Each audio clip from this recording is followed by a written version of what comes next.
Hey everybody, it's Jason Blaha here, and it's time for another Breakfast with Blaha, and today we are having fat-free Greek yogurt, frozen cherries, and almond butter. And no, I do not want to hear your suggestions on how to improve my breakfast, guys. I don't care. Piss off. Now, that being said, let's talk a little bit about stretch reflex exercises and mechanical tension, and why this is a good thing for hypertrophy. Now, I want to, how do I put this? I need to throw some disclaimers in here.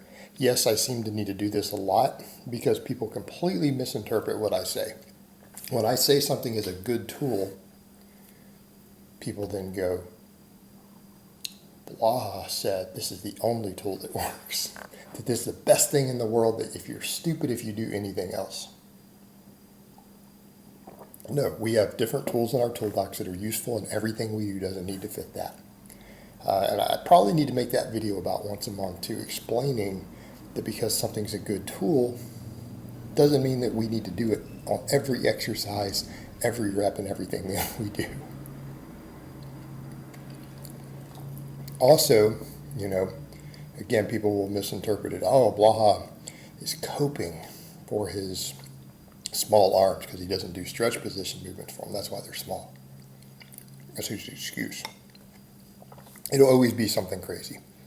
But I need to throw those disclaimers up because I do stretch position movements for my arms on camera every week. Now, let's get over and let's talk about stretch position movements that create a stretch reflex. What do we mean by that?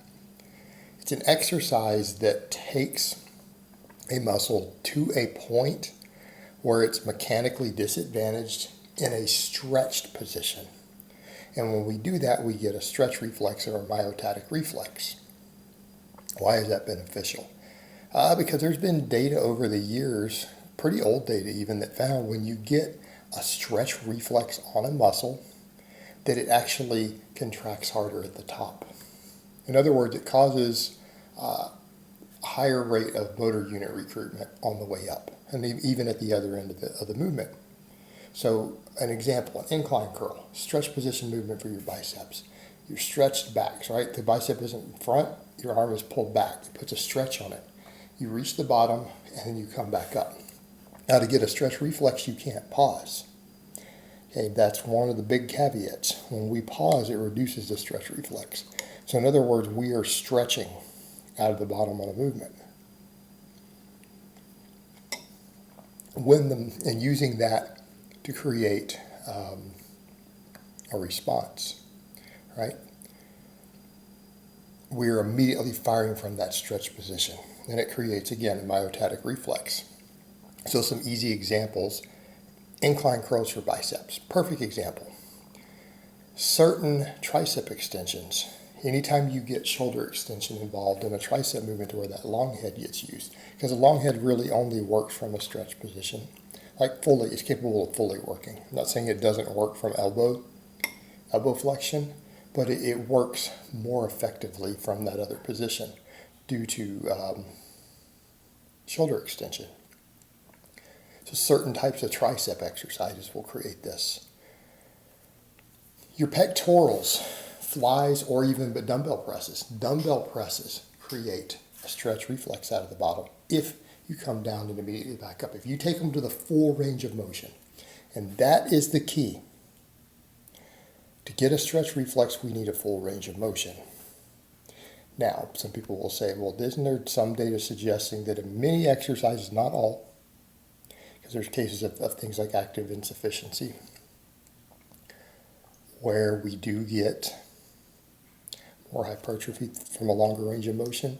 Yeah, in many cases that's true. It's not always guaranteed to be more hypertrophy, but in many cases it has more hypertrophic potential. Stretch reflexes usually require us to take a muscle through a long range of motion, pretty much to the terminal end of that stretch position for it to activate correctly.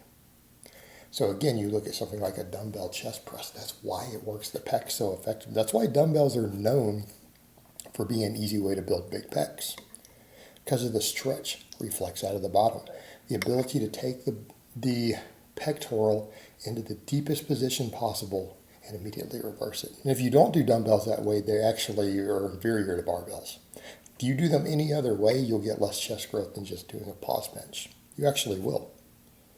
But done the other way, it works phenomenally well. Other example, Romanian deadlifts for your hamstrings, right? Look at the movement. Realize it puts a deep stretch on the hamstring. When you get to the bottom, you immediately snap back up. You get a stretch reflex. So, these movements put a tremendous amount of mechanical tension on the muscle. Normally, when we think of mechanical tension, the idea that people say is, well, when we add weight to the bar, or the dumbbell, or a cable, or whatever you're using, but weight to the bar, we create more mechanical tension on the muscle. And that's true. If range of motion and everything doesn't change, that's the only way to increase mechanical tension. Okay, but what is mechanical tension? Well, it involves the weight versus the moment arms and levers involved, and the positions we put a muscle in. So even if you have the same weight on a bar, when you put muscles into a mechanical disadvantaged position, and the perfect example would be a barbell bench versus having a dumbbell, or even a McDonald bar or a Buffalo bar, right? The ones that let you go deeper. The pectorals are at a mechanical disadvantage at the bottom, and they have a mechanical advantage at the top. In other words, they're capable of lifting more weight at the top than they are at the bottom. And it's not that the muscle's weaker at the bottom. It's not weaker at the bottom at all, especially if you can get a stretch reflex. That's a lot of potential for force. It's the moment arms and the insertions involved. It is put at a disadvantage. So there is more mechanical tension. Like, it doesn't matter what weight you have. 200 pounds on the bar, right? Or 100 kg. The mechanical tension is higher if you can get it deeper. So if you go to dumbbells or a Buffalo bar or a McDonald bar, that any of those can get it deeper down, you put more mechanical tension on the muscle with the same amount of weight because of that mechanical disadvantage. So when we take exercises, and again, this is why not all stretch movements are going to do this guaranteed, but if we take ones that put the muscle at a mechanical disadvantage and we put it into a stretch, and again, not all exercises can do that. Again, perfect example. You can't, on a barbell curl, you can't get a stretch reflex at the bottom.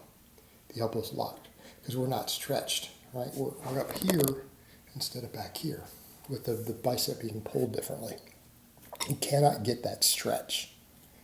Therefore, you can't get the stretch reflex. But the stretch reflex is usually involved with being at the terminal end of the range of motion at a mechanical disadvantage when stretched. And when we do that, the forces exerted on that muscle are highest. And that's one reason we need the stretch reflexes to get the weight moving. Okay? So when we start looking at hypertrophy, stretch reflex exercises bring a lot to the table. They are phenomenal for building size. Also, so are dead stop movements, right? But for different reasons. If you wanted to pin down two tools that are probably two of the best tools, I'm going to say exercises that give us a stretch reflex and hard dead stop exercises. Those are probably your two go-tos if you really try to maximize potential. But sometimes they're not options. And again, let's come over to the stretch reflex. We don't need it on every exercise. If you have it in one exercise throughout your training week for a muscle, you're getting the advantage of it, right? And it puts you in a good situation. And it's just something to think about when you're selecting movements, particularly for weak links, muscles that really need to come up the most. Having a stretch position movement in there that gets a stretch reflex would be a great advantage to you because of the way it places mechanical tension on the muscle. All right, guys, but that's really all I have to say on that today. I hope it's been informative, and I will talk to you guys next time.